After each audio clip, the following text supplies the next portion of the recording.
tere! Olen Tiia Salm ja tutvustan meie veebikursuse raames teile ühte looduskeskkonda, mille nimeks on Wildscreen Archive. See keskkond sisaldab endas hulga kvaliteetseid loodusfotosid ja videomaterjali, mida ka meie saame oma õppetöös kasutada.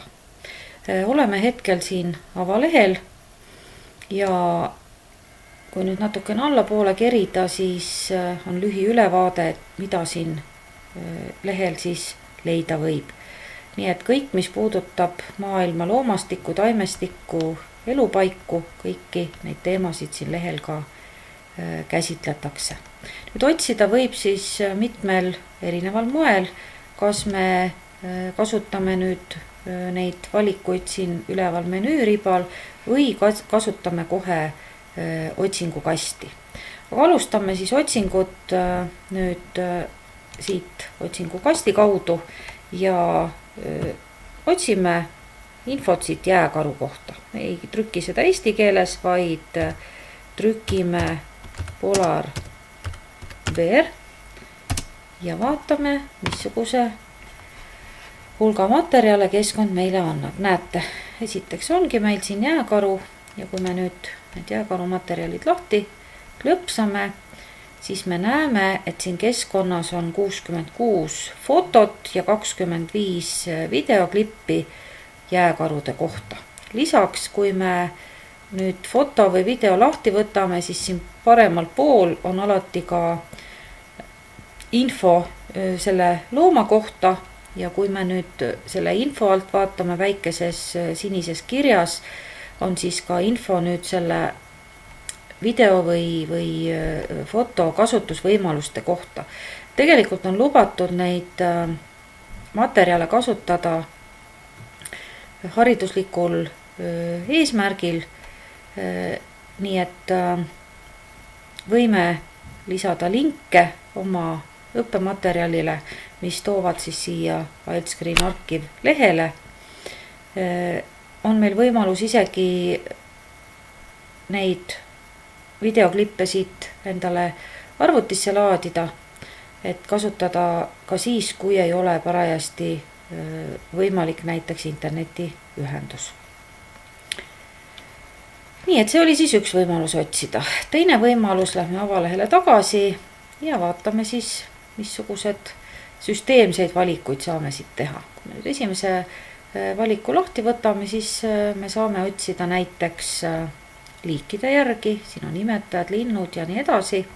Saame otsida nüüd selle järgi, et kui ohustatud erinevad liigid on, kas nad on väljasuremise ohus või missugune on see ohustatuse aste siis. Saame otsida asukoha järgi, geograafilise asukoha järgi. Nii et kui meil on teemaks näiteks Aafrika loomad, siis klõpsame Aafrika peale ja otsitaksegi siit pangast meile välja kõik materjalid, mis Aafrikat puudutavad. Saame otsida ka veel näiteks elupaikade järgi ja on ka valik, kus on pandud siis õpilaste vanuste järgi, nii et näiteks kui me võtame lahti 7–11 aastased lapsed, siis ta annab meile selliseid teemakogumikke, kus on siis, nad on inglisekeelsed ja siin on siis võimalik leida kohe esitlusi tunnis kasutamiseks, töölehti, õpetaja juhiseid ja teinekord ka lausa selliseid meisterdamise ideid leiab siit. Nii et neid tasuks võib-olla selle pilguga vaadata, et siit häid ideid leida. Ja viimane valik on siis fun, kus on siis blogi, mängud, erinevad testid, siis on ka äpid, mida saab omale tahvlisse või telefoni tõmmata. Siis hästi hea rakendus on siin Google'i Earth, nii et kui me selle lahti võtame, siis on meil siin ees selline planeet Maa meil nüüd ja kui me saame seda suuremaks teha, näiteks meil on siin praegu Vaikne ookean ja kui ma siia peale klõpsan, siis ma saan teada, et näete, Vaala elupaigaks on siis just nimelt Vaikne ookean ja mul on võimalus siis otse siit valida siis pilte ja videosid selle suure imetaja kohta. Nii et selline tore rakendus on siin olemas. Aga kui me nüüd selle Fun valiku veel lahti võtame, siis on üks väga hea võimalus luua siia keskkonda ka endale konto. Näete, mina olen siin praegu juba sisse loginud ja milleks siis omale siia kontot luua? Materjali on siin hästi palju ja kui te hakkate siit otsima, siis on ju hea, kui saaks siis oma vajalikud kas videoklipid või fotod kuidagi kokku koguda, et ei peaks järgmine kord otsimist uuesti alustama. Selleks tuleb ennast siis keskkonna kasutajaks teha. Kasutajaks tegemine käib siit Sign Upi kaudu. Võtame selle korraks lahti. Nüüd nõutakse teilt siis kasutaja nime, parooli, meiliaadressi, oma nime. Kindlasti peate te nõustuma kasutaja tingimustega ja siis on teile siin mõned küsimused. Nüüd need küsimused on küll inglise keeles, aga täiesti lihtsalt arusaadavad, kus siis küsitakse natukene selle kohta, et kuidas te siia lehele sattusite ja kas te olete õpetaja ja üldse, mis teid sellel lehel siis huvitab. Kui olete ennast kasutajaks teinud, siis tuleb teile meiliaadressile selline kinnituskiri ja peale seda saate ennast siis siia lehele sisse logida. Mina olen juba kasutaja ja login ennast sisse ja näete, siin on juba minu väike selline kogumik, näete, et mind on huvitanud siin jääkarude video ja video tiigri kohta.